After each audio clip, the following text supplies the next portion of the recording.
अखिल जगस्वामी साम सदा शिव मल्हारी मणिमल्ल संहारक ऐश्वर्य प्रदाता शक्तिदाता जयदुरी गणाधीशित आदिरुद्र श्री मातंड भैरवा।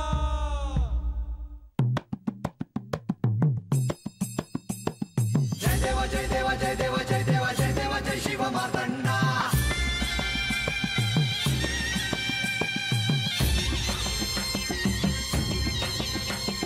जय देव जय देव जय देव जय देव जय देव जय शिव मातंडा।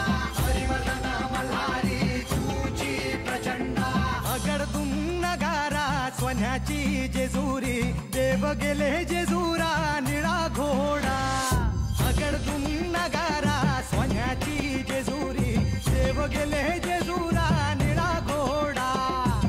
पावने तोडा कमरी कर पटा बिगिर मस्तकी तुरा। खोबऱ्याचा कुटका भंडाऱ्याचा भडका बोल हंकरा सदानंदाचा येळकोट सदानंदाचा येळकोट। जय देव जय देव जय देव जय देव जय देव जय शिव मातंडा। जय देव जय देव जय देव जय देव जय देव जय शिव मातंडा। हरिवर्धन मल्हारी तुझी प्रचंडा। जय देव जय देव जय देव जय देव जय देव जय शिव मातंडा। हरिवर्धन मल्हारी तुझी प्रचंडा। एकतर या आख्यानाच्या अनुषंगाने तुला तुझ्या मूळ रूपाचे स्मरण होईल असा आशीर्वाद देऊ शकतो, नाहीतर राजसभेत बानूला कोणते स्थान द्यायचे हे ठरवण्याचा अधिकार मी तुला देऊ शकतो। म्हाळसा, आता तूच ठरव तुला काय हवे ते।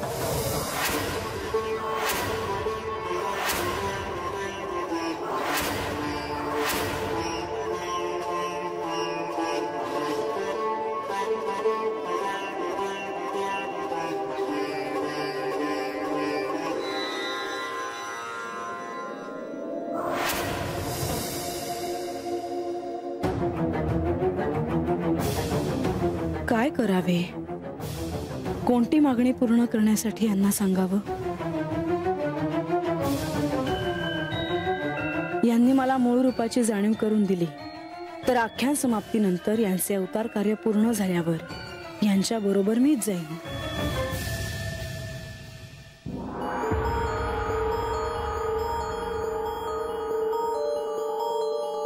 म्हाळसा,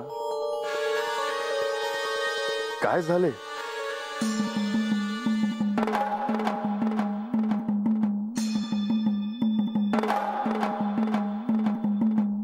हा माझा विश्वास आहे की मलाच माझ्या मूळ रूपाचे स्मरण प्रथम होणार। मी ते साध्य करीनच। आणि असे असताना बानूला कोणते स्थान राजसभेत दिले जाईल हेच मागणे मला मागायला हवे।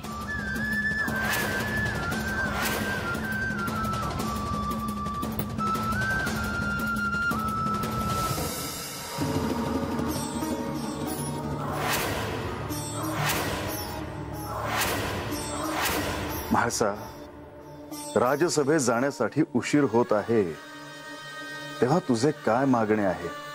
बानूला कोणते स्थान दिले जाईल हे मी ठरवणार।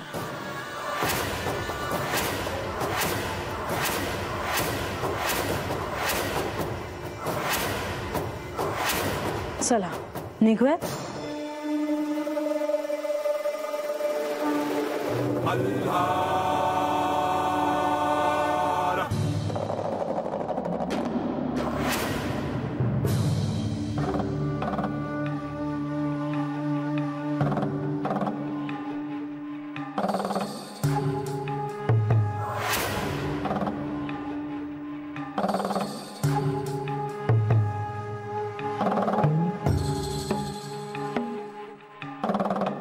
आज गडावर यात्राच हाय जणू। माणसांनी फुलून गेलाय गड समजा। तुला कसं ठाव? बाहेर लोक म्हणत होती, पण पायऱ्यांवर निस्ती माणसांची रिगस लागली हाय। ती तर बघतीच आहे मी सकाळ धरणं। पर अजून गडावरून तुझ्यासाठी कुठलं सांगावं नाही का? कोण आलं बी नाही होत। काय करावं कळतच नाही। देवांनी आख्यान ऐकाया गडावर ये असं सांगितलं आहे. असंच निघावं का? पर तू तर गेलीस आणि पुण्यांदा कुठला तंटा झाला तर मला तर वाटतंय जवळ कोण सांगा येत नाही बोलवत नाही तवर तू जायला नग बघ. कुणीतरी बोलवाय येणारच बघ. आणि मी काही एकली जाणार आहे वय तत. अगं तुला बी यायचं आहे माझ्या संग. मी आलं तर चालेल वय. म्हणजे अगं हे काही विचारणं झालं वय. तुला बी यायचं आहे माझ्या संग. भानुबाई भानुबाई भानुबाई देवानं तुमच्यासाठी मेहनत आणला आहे. तुम्हाला गडावर बोलवलं आहे. आता मिटली ना काळजी तुझी. वय गडावर आख्यान होणार म्हणून समजा गड सजवला आहे. समधी तयारी झालेली आहे. तुम्ही लवकर चला जी. आख्यान कुठं होणार आहे? राजवाड्यात. यार सावकाश सावकाश. हा हा ठेव.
शोभे तुझी थोर सत्ता नमो भैरवा शंकरा विश्वनाथा नमो चंड मातंड तो खंडधारी तुझा जेजुरीला त्रिशूल शोभे तुझी थोर सत्ता नमो भैरवा शंकरा विश्वनाथा.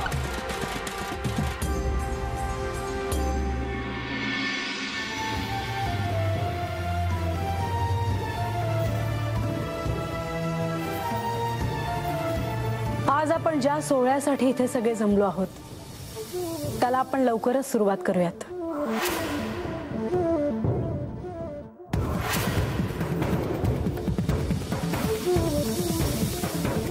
म्हाळसा, काही वेळ थांबूयात.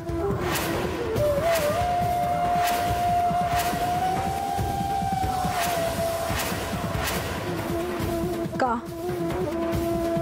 अजून बानू नाही आली, तेव्हा थांबूयात.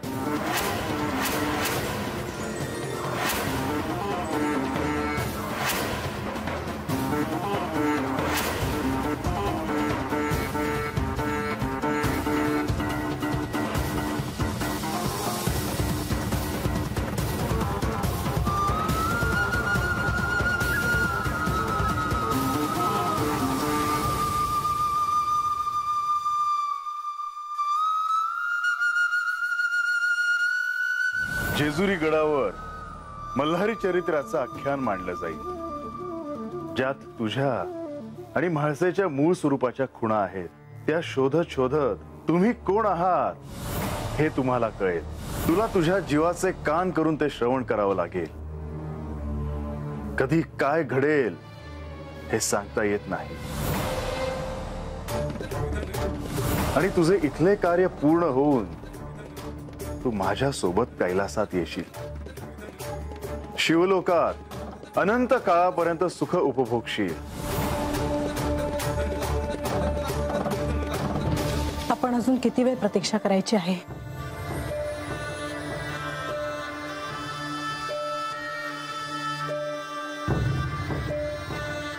प्रधानजी,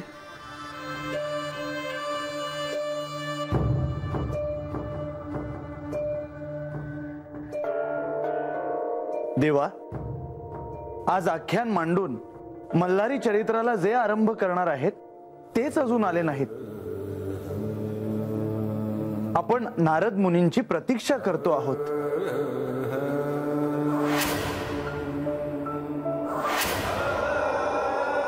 म्हाळसा, ह्या कार्यासाठी प्रत्यक्ष नारद मुनीशिवाय दुसरं कोणी आहे का?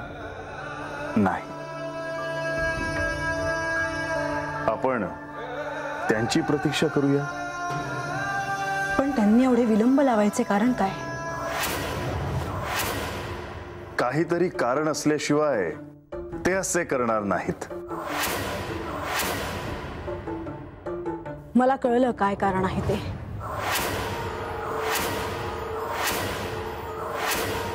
होय, काय बरं? त्यांची प्रिय शिष्य आली नाही अजून.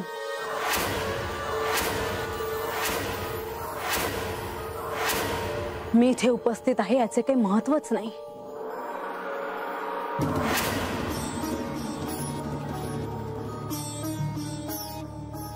म्हाळसा म्हणतायत ते योग्य आहे. हे आख्यान लवकरात लवकर सुरू होईल असं काहीतरी करावं.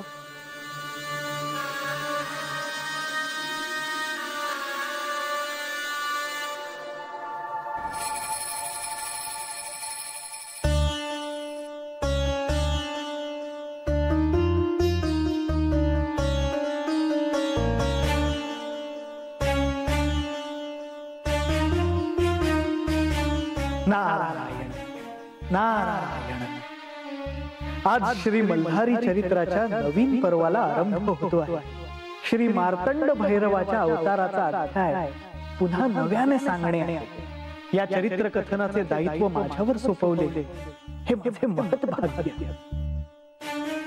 जेजुरीला प्रस्थान करणे. नारायण नारायण.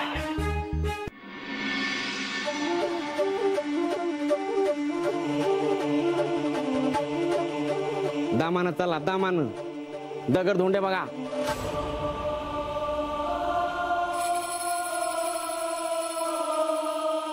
दामान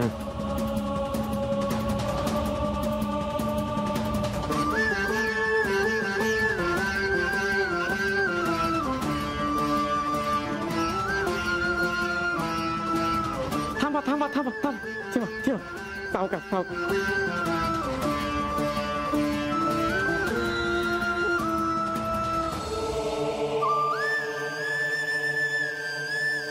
बानाई देवी गड आलाय बरं का.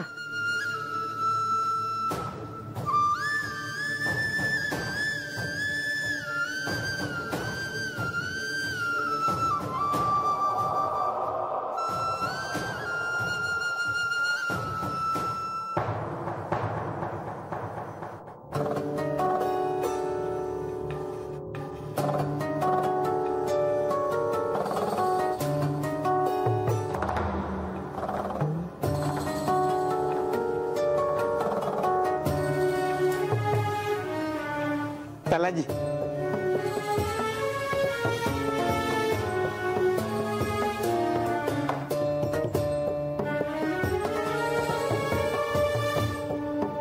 चला.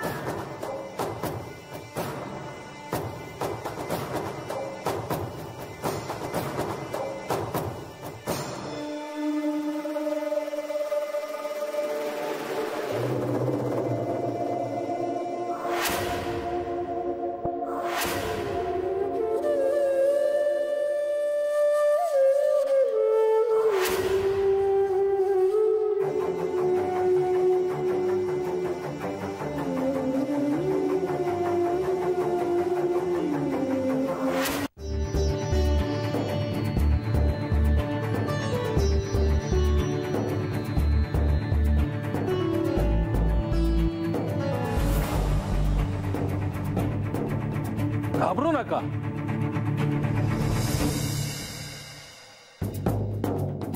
तुम्ही कोण? मी मल्लासूर. म्हणजे देवांनी ज्यासनी युद्धात मारलं ते? होय, तोच मी. पर मरून बी तुम्ही हात कसं? मला तर यो भूत वाटतोय. चला पळा इथून. नाही, मी भूत नव्हे. श्री मार्तंड भैरवांनी जेव्हा माझा वध केला तेव्हा माझ्या मृत्यूपूर्वी त्यांनी आपले चरण माझ्या मस्तकावर ठेवले आणि त्यावेळेस माझे अष्ट सात्विक भाव जागृत झाले. त्यावेळेस मला नारद मुनींनी सांगितलेल्या मानस पूजेचे स्मरण झाले आणि मी श्री मार्तंड भैरवांची मानस पूजा केली. मी श्री खंडेरायांना शरण गेलो आणि माझ्या पापकर्मांची क्षमा याचना केली. ते सांब सदाशिव आहेत, त्यांनी मला क्षमा केली. पर तुम्ही हात कसं? मृत्यूपूर्वी मी श्री खंडेरायांना तुमच्या चरणी मला अखंड स्थान मिळावे म्हणून आर्त प्रार्थना केली. त्यांनी माझी इच्छा पूर्ण केली. शिवभक्ताला मृत्यूनंतर शिवलोक प्राप्त होतो. माझ्यासाठी हा शिवलोकच आहे. मी येथे सूक्ष्म देहानं निवास करतो. आम्ही जी कथा ऐकणार आहोत ती तुम्ही आधीच सांगितलीत की. अजून सांगण्यासारखे बरेच काही आहे. मी मल्ल आणि माझे हरण केले म्हणून मी माझे नाव त्यांना धारण करण्याची विनंती केली आणि त्यांनी सुद्धा मल्हारी हे नाव धारण केले. हा सर्व इच्छा पूर्ण करणारा कल्पवृक्षच आहे.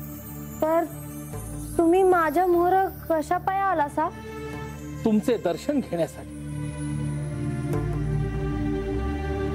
आपण साक्षात श्री खंडेरायांच्या अर्धांगिनी आणि हे पद प्राप्त करणाऱ्या स्त्रीचे दर्शन घेणे हे पुण्याचे आहे.